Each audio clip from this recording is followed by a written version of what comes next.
elle une Prado, mais ce n'est pas que ça. Elle a aussi des bons d'essence que la société fournit à la ministre de l'Énergie et à d'autres ministres d'ailleurs.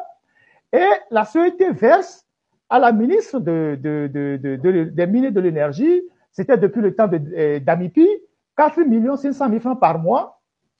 4 500 000 francs par mois que la société paye, verse à la ministre de l'Énergie et des Mines pour entretenir son domicile et évacuer les puisards. Vous imaginez?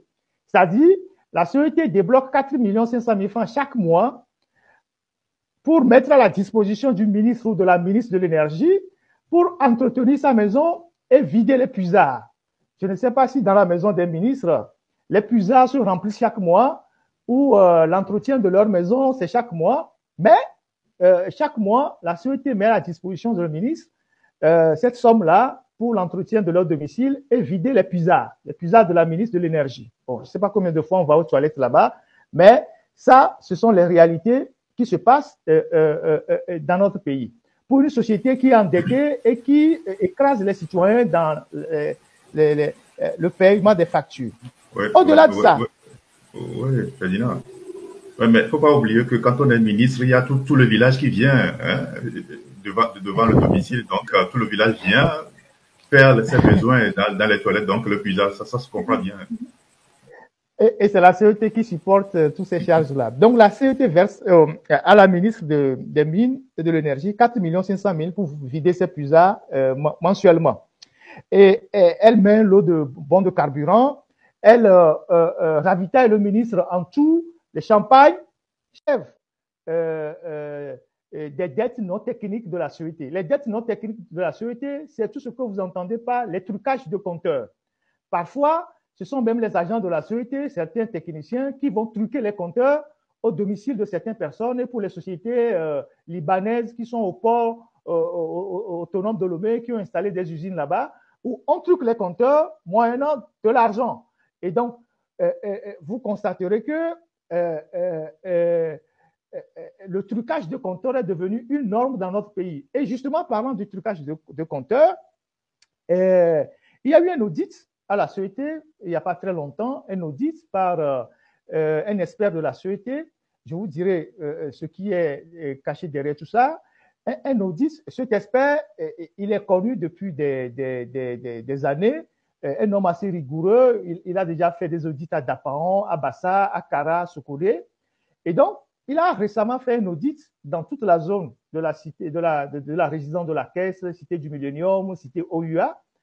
Et les résultats de cet audit-là montrent que la plupart des gens qui sont dans ces endroits-là ont truqué les compteurs. Ils vivent avec des compteurs truqués. Vous savez que c'est là-bas qu'on consomme beaucoup plus d'énergie parce qu'ils ont leur maison, ils ont climatisé leur garage, ils ont leur salon, ils ont les piscines, ils ont les salles de gym et tout. Et c'est à ces endroits-là qu'il y a eu plus de trucage de compteurs. Et donc, ce monsieur qui a fait cet audit-là, une fois que l'audit a été réalisé, la direction de la société a mis l'audit dans le tiroir et a changé de poste au monsieur, ils l'ont mis au garage. Mais quelque temps après, l'audit est ressorti et on a voulu appliquer des sanctions contre les gens.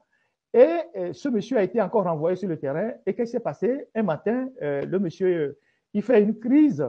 Il est tombé malade, il a eu quelques abcès, et puis bon, voilà, il est tombé malade, et puis il est mort. Il est mort, et depuis qu'il est mort, on a retourné l'audit dans les tiroirs. Et ce monsieur a été enterré, je ne vais pas donner son nom pour ne pas réveiller les douleurs de sa famille, a été inhumé au mois de décembre dernier, voilà, au mois de décembre dernier. Et donc, à la société, tout le monde connaît cette histoire-là, de cet audit-là, dans cette zone qui a révélé les trucages des compteurs des barons. C'est-à-dire, ceux qui volent l'argent du pays sont ceux qui payent le moins les factures d'électricité. C'est-à-dire qu'ils se rendent coupables d'un double vol. Ils volent non seulement l'argent du pays, mais ils refusent de payer, comment ça s'appelle, de payer les factures d'électricité. Tout ça constitue des charges pour la société. Maintenant, au-delà de ces trucages de compteurs, il y a également toute l'administration, les ministères qui ont des budgets, mais qui ne payent jamais les factures. Vous avez toutes les casernes qui sont au Togo, hein, les casernes militaires, dont personne n'a le courage d'aller demander au chef-corps ou à ceux qui gèrent les casernes de payer l'électricité. Mais dans ces casernes-là, vous avez des gens qui ont transformé les camps militaires